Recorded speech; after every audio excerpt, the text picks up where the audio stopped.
জলমগ্ন আগরতলা জিবিপি হাসপাতালের trauma care. দুর্ভোগে রোগী সহ রোগীর পরিবারের লোকজন। ত্রিপুরার প্রধান রেফারেল হাসপাতাল আগরতলা সরকারি মেডিকেল কলেজ ও গোবিন্দ বল্লভ পন্ত হাসপাতালে আবারও এক নজিরবিহীন ও চরম অব্যবস্থার চিত্র সামনে এলো। সোমবারের মুষলধারে বৃষ্টির জেরে এবার সম্পূর্ণ জলমগ্ন হয়ে পড়ল হাসপাতালের অত্যন্ত গুরুত্বপূর্ণ ট্রমা কেয়ার সেন্টারটি। জরুরি বিভাগের ভেতরে এবং রোগীদের ওয়ার্ডে জল ঢুকে পড়ায় চরম দুর্ভোগের শিকার হচ্ছেন চিকিৎসাধীন রোগী এবং তাদের সাথে আসা পরিজনরা। গুরুতর আহত এবং জরুরি চিকিৎসার প্রয়োজনে আসা রোগীদের জন্য তৈরি এই ট্রমা সেন্টারে বর্তমানে হাঁটু সমান নোংরা জল দাঁড়িয়ে রয়েছে। নোংরা ও দুর্গন্ধযুক্ত এই জলের মধ্যেই স্ট্রেচার বা হুইল চেয়ার ঠেলে রোগীদের এক ওয়ার্ড থেকে অন্য ওয়ার্ডে নিয়ে যেতে হচ্ছে। মেঝেতে জল জমে থাকায় চিকিৎসক, নার্স ও স্বাস্থ্যকর্মীদেরও পরিষেবা দিতে কালঘাম ছুটছে। সবচেয়ে বিপাকে পড়েছেন দূর দূরান্ত থেকে আসা রোগীর আত্মীয়রা। বসার বা দাঁড়ানোর মতো শুকনো জায়গা না থাকায় হাসপাতালের বারান্দা ও করিডোরে নোংরা জলের মধ্যেই তাদের দিন কাটাতে হচ্ছে। ত্রিপুরা থেকে বিক্রম কর্মকারের রিপোর্ট, বিগ নিউজ বাংলা। কিভাবে মনে হয়েছে, আপনারা কি দেখলেন? আমরা তো প্রায় 15 থেকে 20 মিনিটের মধ্যে আরও অনেক জল আসছিল। এখনো তারা কর্মীরা কিছু জল সরাচ্ছেন।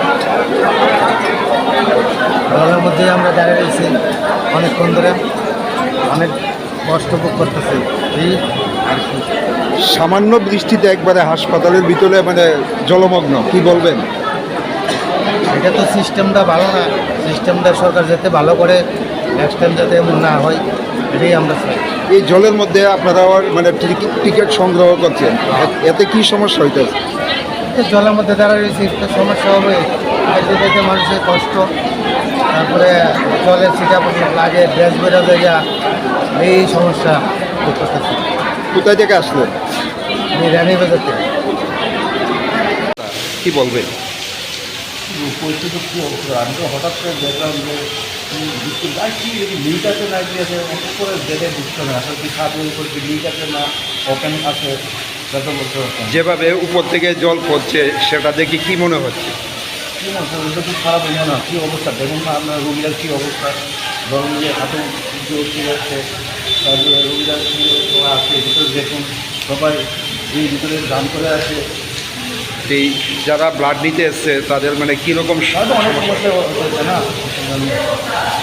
একই অবস্থা আপনার ট্রমা সেন্টারের বিল্ডিংয়ের একই অবস্থা। কমু জানা যাচ্ছে না। কি মনে হয় যে বিল্ডিংটা ইঞ্জিনিয়ারের তৈরি করেছে, প্ল্যানের কোনো ভুল রয়েছে?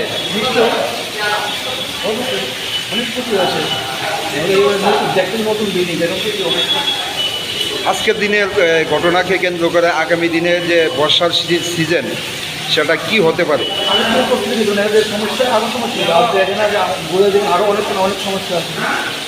কোথায় থেকে আসলে?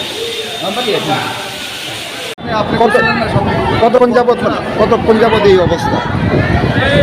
অল্প বৃষ্টির মধ্যে জল একদম ভিতরে গেছে। তাদের কোটি কোটি টাকার বিল্ডিং, কিন্তু সামান্য প্ল্যানিংয়ের লেগে এই মানুষ দুর্ভোগ, ভিতরে জল ঢুকে গেছে। সামান্য বৃষ্টিতে একবারে হাসপাতালের ভেতরে জলমগ্ন, কি বলবেন? পরিকাঠামো ভালো না, তাই তো জল ঢুকলো। এই জলের মধ্যে আপনারা টিকিট সংগ্রহ করছেন, এতে কি সমস্যা হচ্ছে? সমস্যা হচ্ছে ড্রেনের খারাপ জল, যে পায়ে লাগলে গোটা গোটা ফুটতে পারে।